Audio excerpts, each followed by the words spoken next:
Now, when we talk of activity-based costing, it's normally called an alternative costing techniques. We have what is known as traditional costing techniques, and we have alternative costing techniques to the traditional costing techniques.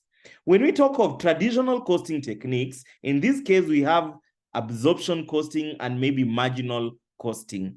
Now, what are some of the alternative costing techniques to the absorption costing and marginal costing? We have number one, what is known as activity-based costing. Number two, we have what is known as target costing. Number three, we have what is known as throughput accounting. Number four, we have what is called product life cycle costing. Number five, we have environmental accounting. So we have different alternative costing techniques. But for our focus for this session is on a technique that is known as activity-based costing. So our focus for the session today is on activity-based costing. Now, you must note that absorption costing is normally a traditional costing technique. Activity-based costing, on the other hand, is an alternative costing technique. And for it to be an alternative, it must be an alternative to something. What is it an alternative to? It's an alternative method to absorption costing. It's an alternative method to absorption costing. So when we talk of activity-based costing, it's an alternative method to absorption costing. So in this chapter or in this session, we'll be comparing activity-based costing to absorption costing, or ABC versus AC. So when I'm referring to ABC, moving forward, I'm referring to activity-based costing. When I refer to AC, I'm referring to absorption costing. So whenever you hear me talking of ABC, that is activity-based costing. Whenever you hear me talking of AC, that is absorption costing. So these are the alternative terms that we can use. Okay, now AC and ABC can be used, this is an important point, can be used to calculate the cost per unit of a product or a service. So when you want to calculate the cost per unit of a product or a service, you can either use AC or ABC as alternative methods of calculating the cost per unit. Now, let's go back to chapter 2, which is known as cost classification. In chapter 2, we looked at different ways of classifying costs. Number one, we classify costs by their elements. We said when we look at elements of costs, we have material, labor, and expenses. Number two, we looked at classification of costs by their nature. When we classified costs by their nature, we had direct costs and indirect costs. In chapter 2, we say direct costs are costs traceable to a specific cost unit. We say direct costs are also known as prime costs. On the other hand, indirect costs, we define them as costs not traceable to a specific cost unit. And we say these indirect costs are also known as overheads. Now, in this chapter, we will therefore be classifying costs by their nature. When costs are classified by their nature, they can either be direct or indirect. Direct are also known as prime costs, and indirect are also known as overheads, or indirect are also known as overheads. So note that in activity-based costing, we are classifying costs by their nature. So that is what we have in this slide. So when costs are classified by their nature, we have direct costs and indirect costs. Now, when we classify costs by their nature, in other words, we will be taking direct costs plus indirect costs. Therefore, cost per unit will be direct cost per unit plus indirect cost per unit because we are classifying costs by their nature. Now, we say direct costs is also known as prime costs. So when we talk of direct cost per unit, we can also refer to it as prime cost per unit. When we refer to indirect costs per unit, we can also look at them as overhead costs per unit. Now, how do we get these prime costs? Prime cost combines direct material costs plus direct labor costs plus direct expenses. When you have a combination of materials plus labor plus expenses, so long as they are direct, it gives you what is known as prime costs. So when you take prime costs plus overheads, that is what gives you the cost per unit. I hope that introduction is hard or well understood. Now take note that the accounting treatment, let me take you back. Remember, we have direct costs per unit and indirect cost per unit. The accounting treatment of this direct cost per unit is the same under AC and ABC. I'm repeating. When you are in AC and ABC, you need to calculate the cost per unit. Now, when you are calculating cost per unit, you get the same answer regardless of which method you use when you are calculating direct costs. So direct costs, which are also known as prime costs, their accounting treatment is the same, whether you use ABC or you use AC. The difference between ABC and AC is on how you account for indirect costs. How you account for indirect costs is what brings the difference between AC and ABC. There is no difference when accounting for direct costs. The only difference between AC and ABC is how you account for indirect costs. I hope that point is clear. Now we can go and read this. The accounting treatment of direct costs, which are also known as prime costs, is the same under both AC and ABC. What do you mean by that? You will get the same result. The difference between AC and ABC is on how you account for indirect costs, which are also known as overheads. I hope that point is clear. So what does that point tell us? How you account for direct costs is the same under both AC and ABC. But how you account for indirect costs is different between AC and ABC. So always note, if you've been asked differences between AC and ABC is on how you account for overheads. Overheads are also known as indirect costs. Overheads are also known as indirect costs. Okay. Now, let's elaborate on this difference. Let's expound on this difference between AC and ABC. So we are saying that under AC, overheads are apportioned using labor hours. Let me take you back. We said the difference between AC and ABC is on how you account for indirect costs. Indirect costs are also known as overheads. Now, how do we account for these indirect costs? Under AC, overheads are allocated or apportioned, rather, not allocated, apportioned using labor hours or sometimes machine hours, the higher of the two. I'm repeating. How do we share out overhead costs? Under AC, we share out overhead costs using either labor hours or machine hours. Under ABC, we allocate using what we call cost pools and cost drivers. I know you may ask, what are those? We will look at them. So that is what we have in this slide.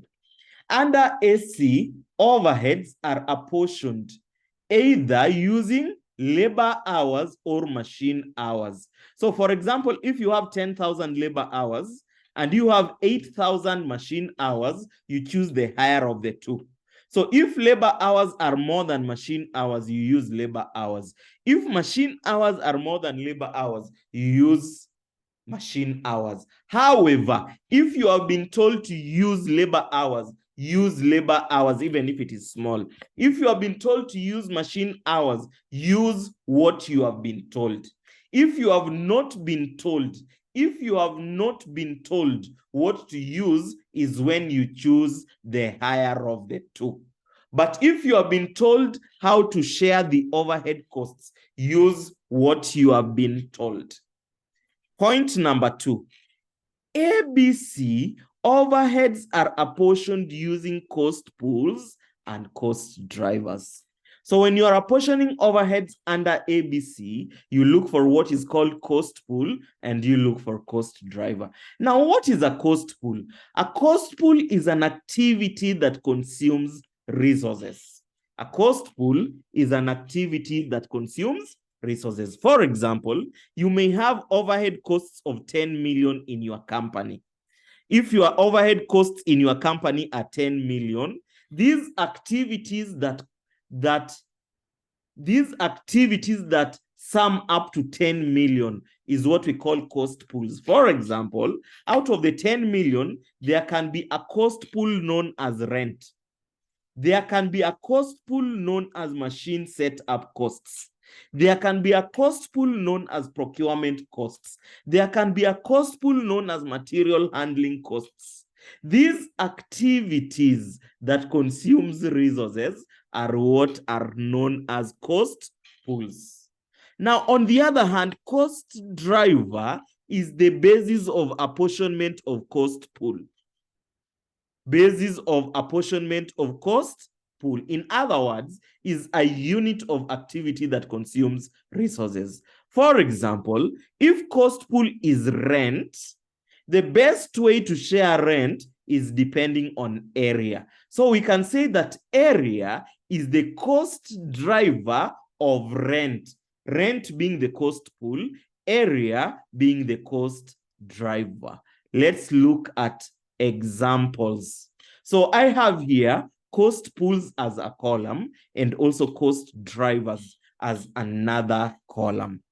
So if we start with examples of cost pools, for example, if we have machine setup costs, the best way to share machine setup costs depends on number of setups.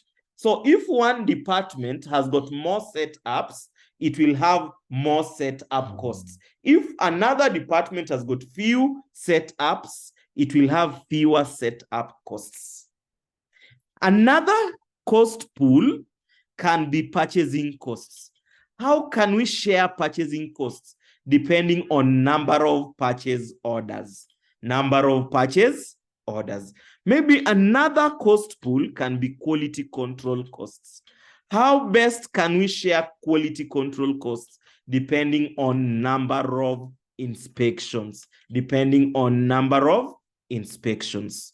We also have rent. Rent can be shared depending on area. I believe I've already explained that. Order handling costs can be depending on the number of orders. It can depend on number of orders. So in exams, you must identify the most appropriate cost driver for each cost pool given. You must identify the most appropriate cost driver for each cost pool that you have been provided with. Now, how do we account for ABC? When you want to account for ABC, there are a number of steps you can follow. Steps that you can follow when you want to account for activity-based costing. So there are 6 steps you need to familiarize yourself with when accounting for activity-based costing. Step number 1, you need to identify the cost pools in the overhead costs provided. So what are cost pools? For example, if your overhead costs were 10 million, you need to identify what are the components of 10 million. What are the activities in the 10 million? So you can identify that out of the 10 million, there is maybe rent, there is setup costs, there is material handling costs. That becomes your step 1. Identify the cost pool. So your cost pools are rent, setup costs, and material handling costs. Step number 2, allocate total overhead costs to each cost pool. For example, if your overhead costs are 10 million, you need to identify out of 10 million, what is the percentage that is taken by rent? Maybe we assume rent accounts for 25% of the overhead costs. What is the percentage taken by setup costs? Maybe we assume setup cost takes 20%. What is the percentage taken by material handling costs? We assume that maybe it's 30%. This process of trying to know the percentage taken by each cost pool is step number 2. It is known as allocate total overhead costs to each cost pool. Step number 3, determine the cost driver for each cost pool. Now, for example, for rent, you need to determine what is the cost driver of rent. You can say it is area. If it is machine setup costs, you can say the cost driver is number of setups. So that is step number 3. Determine the cost driver for each cost pool. You realize this topic is related to overheads because we are accounting for overheads in activity-based costing. We are accounting for indirect costs. That's why in overheads, there was also basis of apportionment. Now, once you have determined or identified the cost driver for each cost pool, you collect data about each cost driver.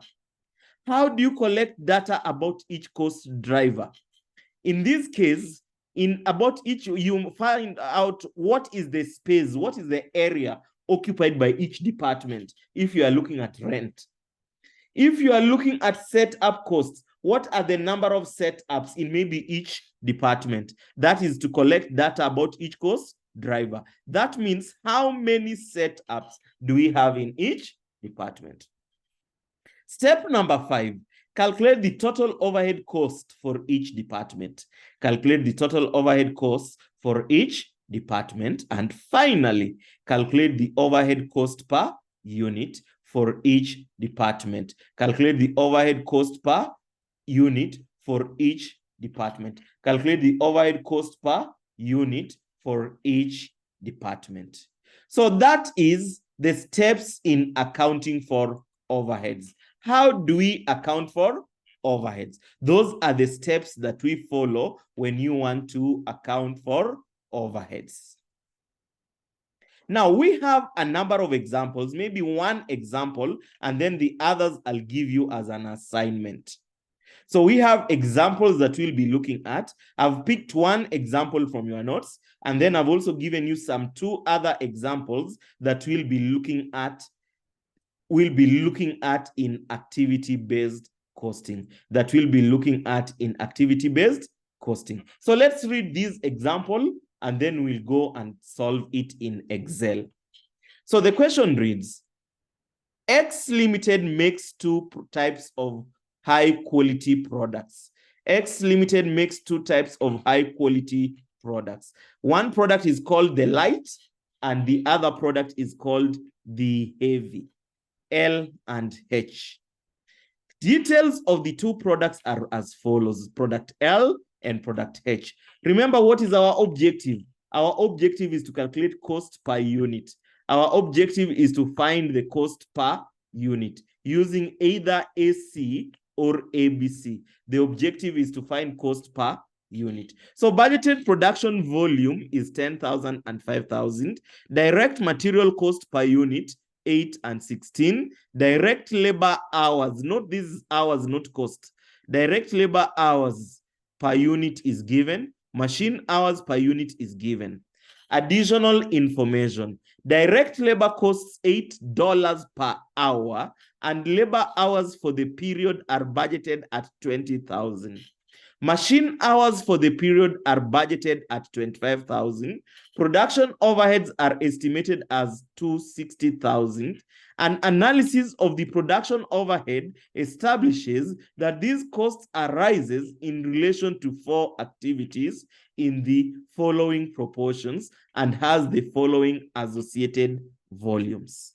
So you have been given the associated volumes, the cost pool, the proportions, and the activities and the basis of apportionment is also given. Required, calculate the cost per unit for each product using traditional method. We say traditional method is the absorption costing. And then number 2, calculate the cost per unit using activity-based costing. Calculate the cost per unit using activity-based costing. So that is what we have in our first session of activity-based costing. Now, when we come back for the other session, for the next session, we will solve this example. We will solve this example.